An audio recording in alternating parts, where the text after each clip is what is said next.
काय नेमकं आज झालं पोलीस स्टेशनला? नमस्कार, मी कांचन खरे. मी सर्वसामान्य कार्यकर्ती आहे.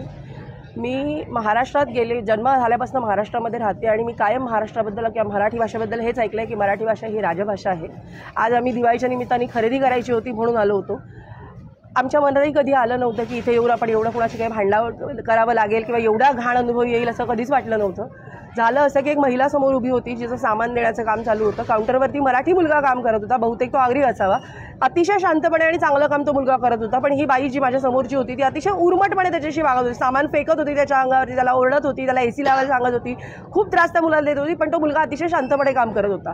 तिचं वागणं बघितल्यानंतर माझ्या मागे जे सगळे लोक होते आणि मी होते, आम्हाला सगळ्यांना असं वाटलं की ही बाई खूप चुकीचं वागते. आणि त्यात ती बाई त्याला म्हणाली की तू मराठीमध्ये बोलायचं नाही, माझी हिंदीमध्येच बोल. आणि हे सगळं बोलताना ती मराठीमध्ये बोलत होती. जर तुला मराठी येत आहे तर तुला हिंदीमध्ये का जबरदस्ती आहे? तो मुलगा म्हणाला मला हिंदी येत नाही, मी मराठीमध्ये बोलणार. एवढं स्पष्ट, अगदी स्वच्छ शब्दात त्या मुलांनी सांगितलं. कुठेही तो मुलगा चुकीचा वागत नव्हता. त्यानंतर त्या बाईने ओरडाआरडी सुरू केली. त्याच्यानंतर ती बाई म्हणाली की मराठी माणूस कचरा आहे, आमच्या जीवावरती मराठी माणूस जगतो, आम्ही आहोत म्हणून महाराष्ट्र टिकतोय. हे सगळं ऐकल्यानंतर एक मराठी माणूस म्हणून मला अतिशय राग आला. मी एवढंच म्हटलं की तुम्ही या भाषेत त्या मुलाशी बोललं नाही पाहिजे आणि तुम्हाला जर एवढा प्रॉब्लेम आहे तर तुम्ही मराठी शिकून घ्यायला पाहिजे. जर तुम्हाला फक्त हिंदी येते तर तो तुमचा प्रॉब्लेम आहे, आमचा प्रॉब्लेम नाही. आम्ही महाराष्ट्रात आहोत, आम्ही मराठीच बोलणार. त्यानंतर ती बाई कमीत कमी 2 वेळा माझ्या अंगावर धावून आली. माझ्या मागे जे लोक उभे होते त्यापैकी काही लोकांनी तिला थांबवायचा प्रयत्न केला, माझ्या मिस्टरांनी तिला थांबवायचा प्रयत्न केला, त्यांच्याही अंगावर ती बाई धावून गेली. डीमार्टच्या प्रशासनाने खूप कमी प्रमाणामध्ये या लोकांना सपोर्ट केला.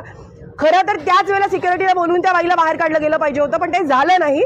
पण त्यानंतर मग जेव्हा आम्ही सगळं हे करत होतो त्या बाईने नाटक सुरू केलं की मला चक्कर येते आणि मग पळायचा प्रयत्न केला.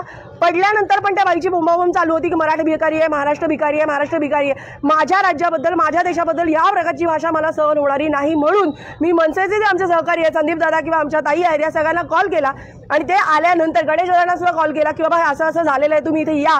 आणि सगळे तात्काळ ते लोक धावून आलेले आहेत आणि अतिशय योग्य जबाब त्या बाईला आता देण्यात आलेला आहे. त्या बाईला पोलीस स्टेशनला पण नेलेलं आहे.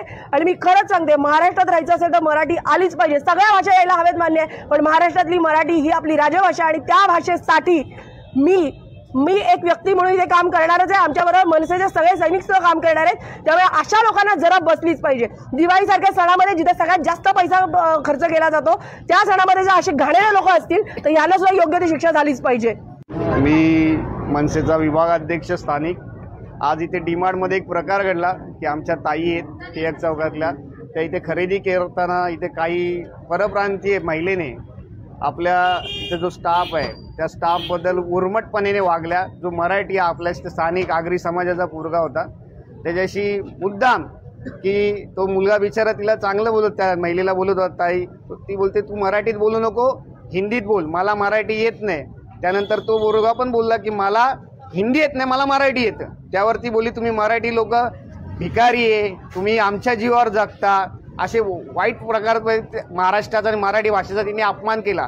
तर ह्या घटना आपल्या कल्याणसारख्या ऐतिहासिक शहरात घडत असतील आणि महाराष्ट्र राज्यात घडत असतील तर ते महाराष्ट्र नवनिर्माण सेना कधी पण सहन करणार नाही. सन्माननीय राजसाहेब ठाकरेंनी आम्हाला तसा आदेशच दिलाय, जिथे मराठीचा आणि महाराष्ट्रीय माणसाचा आणि महाराष्ट्राचा अपमान होईल तिथे बिंदास लाथ मारा. आणि आम्ही आज ती भूमिका इथे केली आहे. त्या महिलेला, परप्रांतीय महिलेला माफी मागायला लावली आमच्या ताईची आणि आता तिला आम्ही पोलीस स्टेशनला कायद्याने जमा करतो आहे आणि तिच्यावर गुन्हा दाखल करायला आम्ही सांगणार आहे.